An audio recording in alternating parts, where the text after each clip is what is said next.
All right, welcome back to the Pro-Pilot Playbook podcast. This is episode 1. So I guess maybe it's not a welcome back unless you heard the episode 0. The episode 00. Today we wanted to touch on this topic is basically why aviation. Why would you want to be a pilot?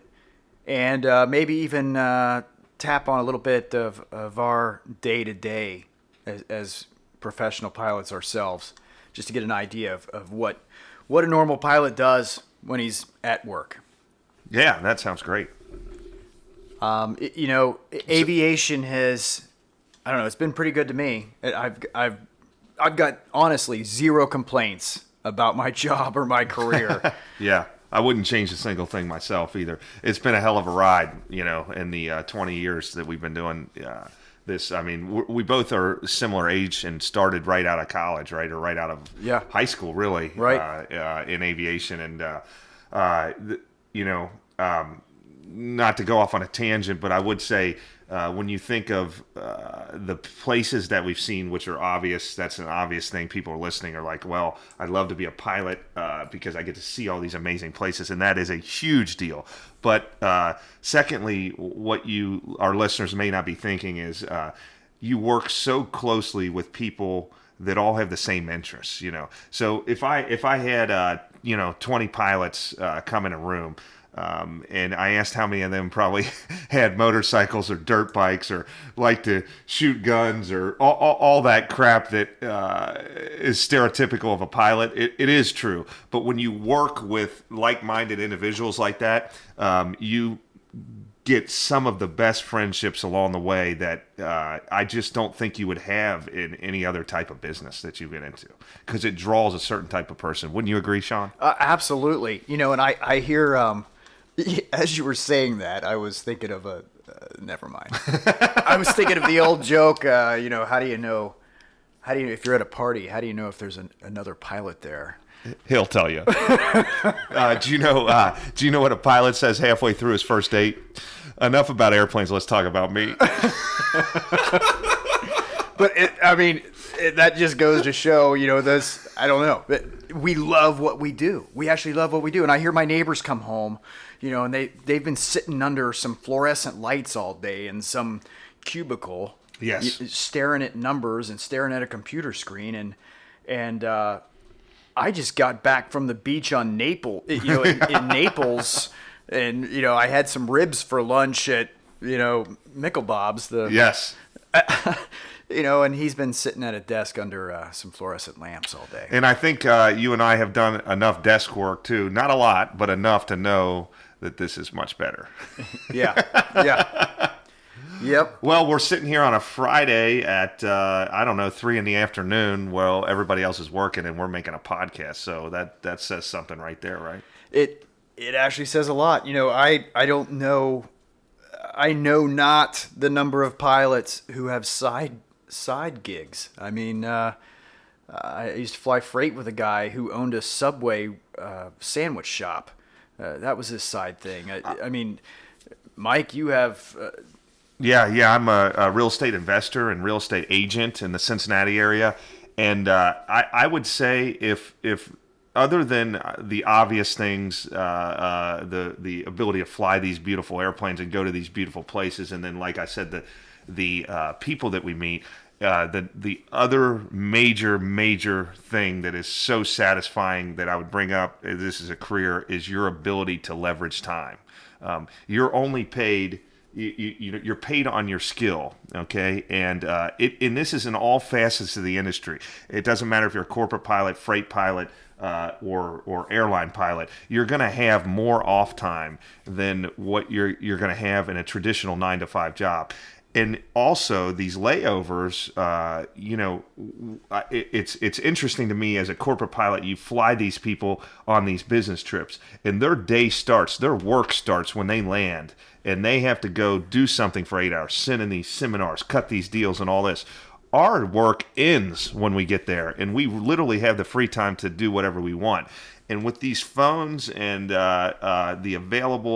connectivity you have, no matter where you're at in the country or the world, so to speak, you can leverage that time in a manner that you cannot do with most careers. I mean, you could do something not even related to aviation, and as long as it doesn't require you to be there all the time in physical presence, I think you'd be surprised. You could. I know a lot of pilots that double their income doing other things. Sure, and it's not. The situation you were describing was more of maybe what like an airline guy's doing 3-4 days on the road or something. My current stuff I do a lot of day trips. Yeah. So I may fly 1 day a week. And I'm around the house, aggravating my wife the other 4 days, 6 days a week. I mean, how many times has your wife said to you, "You need to get a trip"? I mean, do you have any trips coming up? What are we? Are you gonna work? I'm still getting paid. You get your salary, but I remember when I was flying for Delta private jets. I left. I got up about 8 a.m. to go on a trip. I got my uniform on. And I started driving to the airport, and then my wife was already at work. And the dispatch called, and they said, "Oh, we've moved some things around. That trip's moved to a different airplane. You can go back home." And I got super irritated. I'm like, "Okay, no problem." I hang up the phone, and I'm thinking to myself, I'm like, "God, I got up. I got all this crap on. I drive halfway to the airport." And then, I call my wife to explain what happened, and she can tell by the tone of my voice that I'm irritated. And she's like, What is the matter with you? She's like, "I never get up in the morning to go to work, and halfway there, my boss calls and tells me to go home. And if he did, I certainly wouldn't be upset about it. What is wrong with you?" And when you think about that, there's not many careers like that. Right. And, most of the changes that happen on what we plan on doing result in less work. I don't know if you find that in your... Yeah, exactly. That's 100% true. Yeah, I've had guys, they say to me, "Oh, you're a corporate pilot, Mike. Well, what's your schedule?" "Well, I mean, I fly when the boss wants to fly somewhere."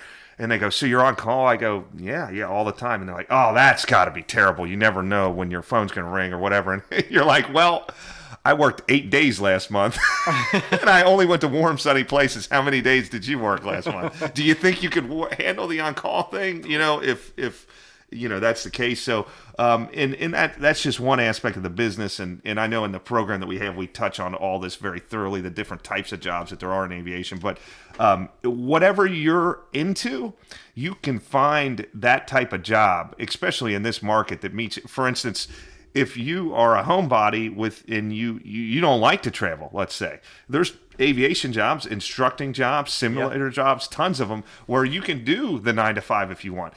There's classroom jobs. We have a college here in Cincinnati where you can actually teach aviation and be a teacher and not even fly. There's jobs where you go if you like long trips. A lot of single guys, they like these jobs where they make a lot of money and they go away for half a month or even a month at a time, and then they come back and they have a whole month off, and they like having that long stretch, those jobs. And those guys make a ton of money, and they can turn their heat down in their house. They got no expenses, man, while they're gone. Right. I mean, it's great, but you could touch on some of that, Sean. Yeah, actually, there's good and bad to every one of those things. You just mentioned the like some of the instructors and stuff. And we're not talking about like your CFI over at your local airport. We're talking about professional instructors and simulator training.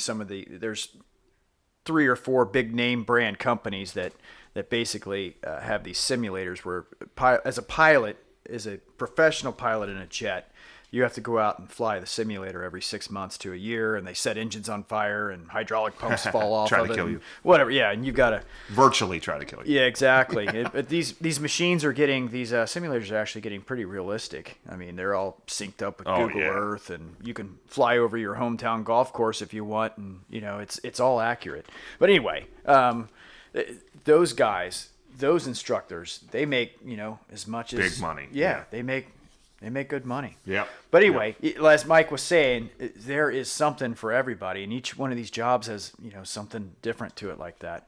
And speaking of the jobs, that's another important reason right now to get into aviation. If you've ever been thinking about it, there are so many jobs right now. Yes. I mean, not 1 week goes by. no, I take that back. Not like a 3-day time period goes by.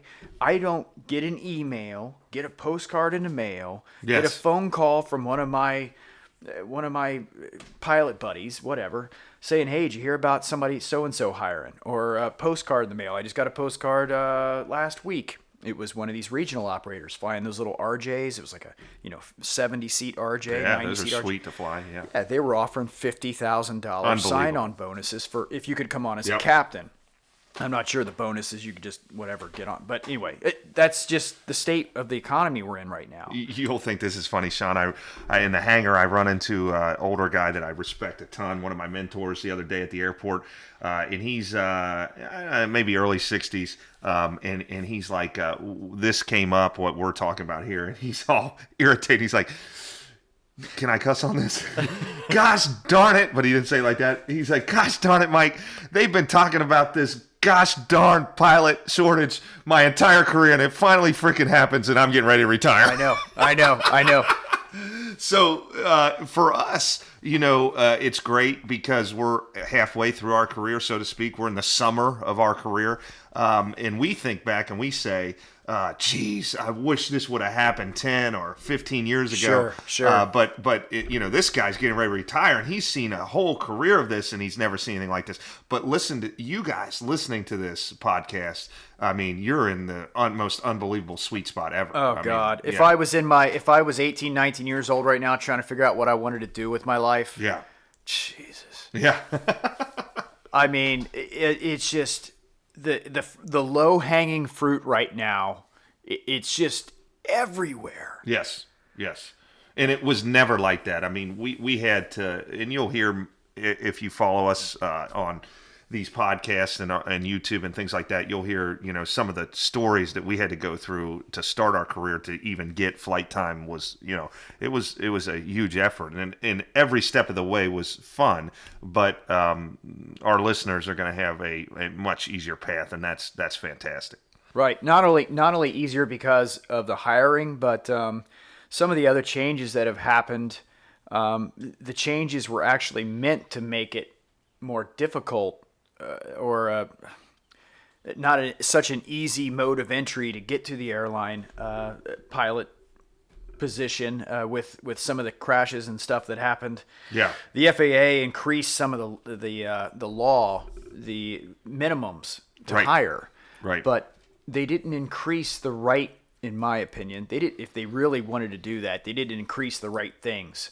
Mm-hmm. What they did was increase the total time, which killed the old minimum of, I'm getting too technical here for this kind of high level thing, but the moral of the story is it is easier than ever, not only because everybody's hiring, but because the minimums have changed. Yes. I mean, you can get in with a lower single engine minimum time instead of having this 200 or 300 hours of multi-engine time. That requirement's gone, and that was really a barrier to entry for folks because absolutely was, you're talking about thousands and thousands of dollars of multi-engine time, or you had to go work somewhere to get that multi-engine time. It was hard to get someone to hire you because you didn't have any time. Right, you didn't have any time, but you needed the time to get the real job. And, right.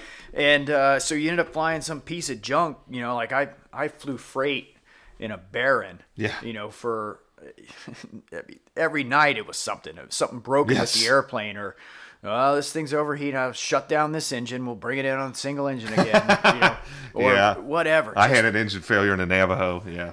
It was just always something to get to the point. So the requirements have changed. You need a little more total time, which can be done in a cheap single engine airplane. Right. And that's so it's just all around such a great time right now. Yes. I can't get over how and I don't know. Yeah, and one thing I'd like to add to most of you listening, one of the thoughts you may be thinking, because I'm a critical thinker also, and I think about this stuff, but guys that are in business right now that are listening, and I'm sure you guys are, there's some very smart people that are doing business right now.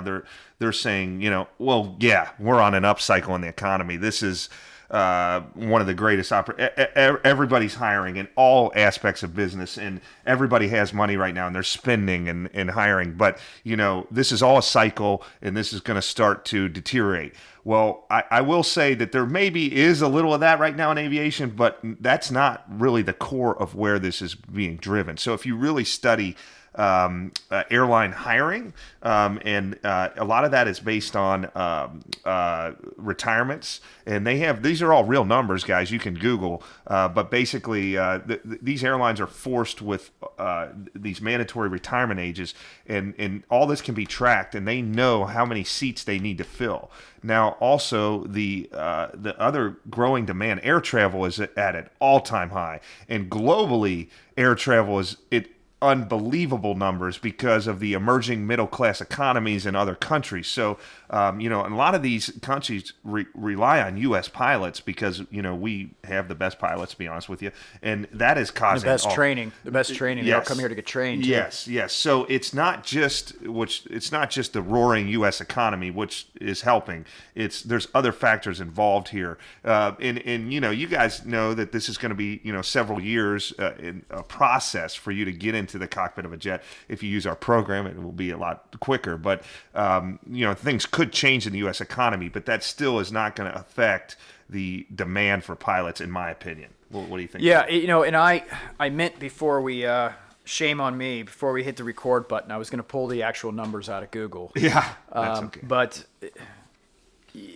back on the retirement thing, the mandatory age for an airline pilot to retire was 60 years old for pretty much ever. Yeah. And it was just a few years ago they increased it to 65. So at 65 years old, you have to retire as an airline pilot. Mm-hmm. And they've already distinguished, and I'm going to kind of make up some of these numbers here because I don't remember what it is, but in the next less than like 8 years from now, they've already determined that we will be past a point that will be unrecoverable. Things continue the way they are right now. There will be airlines that will have to go out of business because they don't have enough pilots. It's unbelievable when you really see it. And yeah, I believe that age 65 rule was probably 6-7 years ago when they changed that. But what happened is that caused no retirements, right? Because everybody that was going to retire just got an extra 5 years. Well, now that's all gone. The 5 years has passed. So that was only a very short-term solution.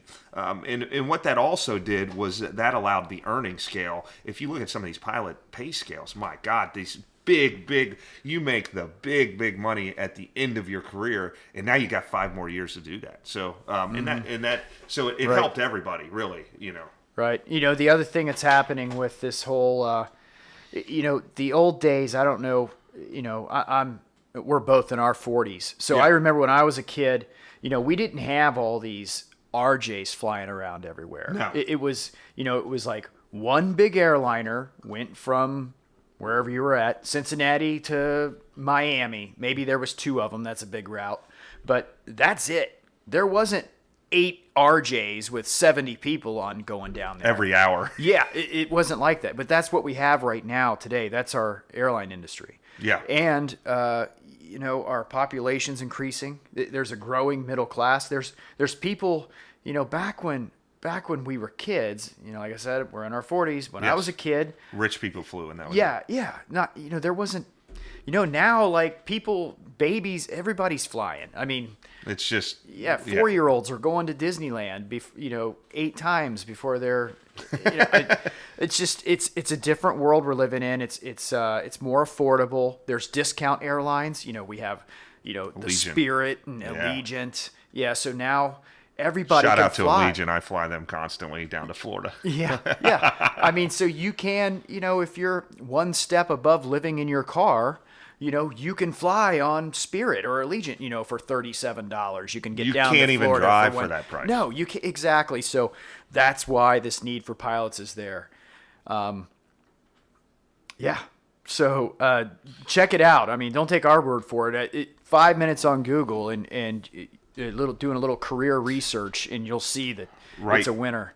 And, a lot of things, technology, not to get too deep into this, but, is not growing at a linear scale. And there's a lot of concern moving forward if you're talking to the younger people and you're thinking of getting into a career path, that, automation is going to greatly affect. They're talking about, driverless cars and truck driving and cashiers, and all these positions are going to be eliminated. Are you trying to say we have easy jobs? But I think the demand for pilots, I think there may be some concern that it could go automated, but I don't think it will ever go fully automated. And if you look at these charts of demand, I think it's one of the most stable career paths you could move forward into at this point. Right. Yeah, I don't see, if anything, maybe, and this is still, the thing is, you have the government to decide these type of things. Like I was just a similar thing with some of these new cars coming out. They wanted to put cameras on the side of the car instead of, on the doors, yes, for each side view mirror. Yes. And then you could just turn your head to a centralized screen and see your side views. But the DOT was completely against removing those mirrors. We can't substitute that with technology, Yeah. I just visioned some really old guy, grumpy old guy sitting at a desk, no, we can't do that. Yes. So the removing two pilots from an airliner, I think that's down the road a little bit. We may see single pilot in our lifetime. Yeah, I think so. But in Sean, you already do some single pilot flying in a jet, and I think that could happen. But I think the public does not. They are certainly not comfortable with no pilots in an airplane. But I don't even know if the general public and a lot of corporate owners aren't even comfortable with less than two pilots. Yeah, it's gonna be a hard sell. So bottom line is, guys, I think if you're looking towards a career and you look at the opportunity in this career path, and then you layer on top of that the earning potential, the quality of life, and the overall satisfaction. I mean, there's studies out there, right? I mean, I think it's said that 80% of people are dissatisfied with the career that they're in, or it could even be higher. They go to work only to make money, and you think of the hours and the time that you spend in your work. If you dislike your job and you're not excited to go to work like Sean and I are every day, that's a huge deal. I mean, that is a huge deal, and you're not going to have that in aviation. I don't know many pilots that hate their job, and even if you find a complainer, he likes what he's doing when he's there. There may be something associated with the company or the schedule or something that he dislikes, but it's few and far between. I'll be honest with you. Back to that thing, I remember I think when I got my first job flying a jet, I think every day for a year driving to work, I had a smile on my face. I get to go fly a jet today. Look at me, I'm flying. Oh yeah, sure. Don't get me wrong. I still like my job. Yes. I love what I do, but I just distinctly remember that, like having a smile on my face. Every day driving to work, and who can say that? Yes. Yes. I'll tell you when I have a smile on my face, when I take off out of Cincinnati, when it's surface temperature of about 24 degrees and overcast, and then I land in South Florida and we crack that door open and that humidity fills the cockpit. Oh yeah. Yes. That's when I got a smile on my face. And that's not even to do with flying the plane, That's just where we went. Or how about when you blast out of the Midwest here in August, and the surface temperature's 97 degrees, and then you land in a place like Jackson Hole, Wyoming, and there's towering white cap mountains around, and you crack open the cockpit door, and there's that mountain air that smells like silk starts filling the airplane. Yeah. You're like, are you did somebody really just pay me to come to this place? Right. There's people that don't know what you're talking about with that smell, though. There's something with that air out there. Oh man, yeah, it's not like it's like a drug. No, it's the way it's supposed to be, I think. I don't know about you, Sean, but I have people that don't fly call me to ask me where to go on vacation. Yep. Or, hey, we're thinking about going there. Yep. or whatever, because they know wherever they know the chances are you spend a career of 20 plus years flying rich people around to all the best places, all of them, then you're going to know where somebody's been. It's also an unbelievable conversation starter when you meet someone. You go, hey, you got any vacations planned? And then they say, oh yeah, we're going to go to we're going to be in Fort Lauderdale. Yeah, we're going down there for a week or whatever. Oh, and then you go, oh, you should take the water taxi around and take a look at some of these amazing houses while you're there. It's only $20. Like, oh, really? Have you been there before? And then you go, oh, yeah, about 60 times, actually. I have actually been there. I prefer to go in February. 6 times last month. Yeah, Right. yeah. Hawaii, oh my gosh, I think I've done that, I don't know, a dozen times. And, everybody, that's a dream for a lot of people. That's a dream, And a lot of people go to Hawaii. It's on my bucket list. Yep. I'm sorry, I'm interrupting. Yeah, no, you're right. I was just in Nassau, Bahamas. Yes. They told me to take my whole family, put them on the jet. So my family got a 4-day vacation in the Bahamas at Nassau at the Atlantis. And we were just out at the Mexican restaurant last night here in town, and we ran into some friends, and I saw on Facebook you guys were at Atlantis, and the guy, he's like, oh, it's on our bucket list. I'm like, that's like the 3rd time we've done that. Yes. So my boys, I have twin boys, they're 12, and they have spent New Year's in the Cayman Islands 6 years in a row. It sounds like if you tell that to a normal person that you've done that, I don't know if you ever looked at ticket prices or room rates in the Cayman Islands on January 1st, but it ain't pretty. And to take your 12-year-olds on something like that is really unheard of 6 years in a row. So it's only hell. We were at I'll tell one quick story. I was with my boys in the Cayman Islands, and we went to a public New Year's party. It was New Year's Eve. It was outside, and for the listeners that are lucky enough to be familiar with the Cayman Islands, there's a outdoor shopping area called Cabana Bay, and it's a mixed-use place of restaurants and stuff, and they had some live music there, and we're on the dance floor with the kids. It's celebrating the new year, and I just literally bump in to Mark Cuban, okay? And you told me about this. Yeah. And I'm like, Mark, and my boys know Shark Tank. I'm like, boys, it's Mark Cuban. He's like real nice. I'm like, hey, they're big fans. Can we get a picture? So I get a picture with Mark Cuban of my boys. But I mean, these are the type of places. Just another day at work. Yeah. Can you imagine? I mean, I have a list, and I'll keep that. I'll spare you with it, but I actually keep it running in my phone. When I worked at Delta, the celebrities, and that's all confidential. That it's for my personal list. I couldn't even keep track of the famous people that I met, along with the places that I've been. It's a phenomenal. I mean, it really is it's a fairy tale career. It is, and I want to go back to something. I was kind of joking when I said it. I said something about, are you saying our job's easy job, something, whatever I said. But that is something. Some of you out there may be listening to these things like, well, I could never be a pilot. Right, you got a perfect eyesight, right? I wear glasses. I work at Taco Bell. Whatever. Whatever it is, whatever your excuse. I can barely drive a car. I don't even have a driver's license. Whatever. None of that stuff, as the world, I used to tell the story of, well, airplanes are getting easier to fly, just like it is like you can rent like a U-Haul truck today, and it's way easier to drive than if you had a truck 40 years ago. 40 years ago, there wouldn't have been any air conditioning in it. It would have been a stick shift, maybe even a double clutch, who knows what. It would have been a diesel, so you'd have to worry about glow plugs starting the engine.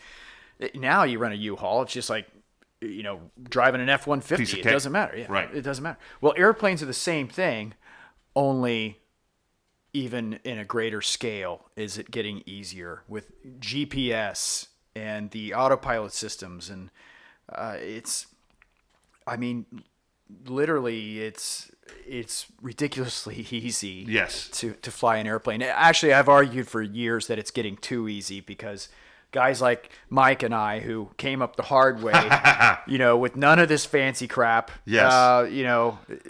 The generation of pilots today is different than this is a whole nother podcast episode. But the moral of the story is we really want to keep these things to 30 minutes. But the moral of the story is it is easy and you can do it. And that is why we created the Pro-Pilot Playbook. Yes. And check it out, ProPilotPlaybook.com.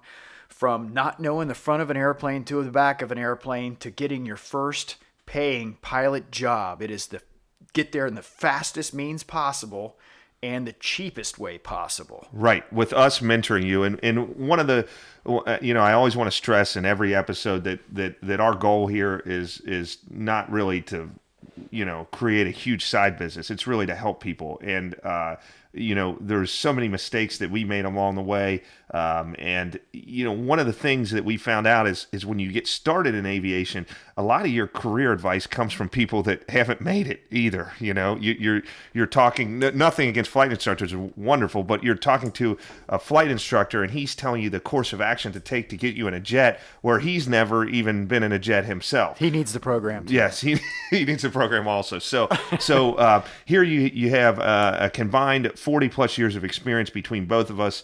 We've seen a ton, and we're trying to walk you through our entire career that we did and fine tune it so you can get there in not even half the time. The hacks, if you will. Hacks. This is the hacks. Right. That's right. But this is, not a flight training program, but a career counseling program for folks that want to be professional pilots. Yep, that's right. But the purpose of this podcast, though, is just to familiarize yourself with us and what we do, and hopefully keep you interested. And we'd love to have you back next week. If you have any questions, make sure you submit them to podcast at ProPilotPlaybook.com. We'll see you next week. Thanks.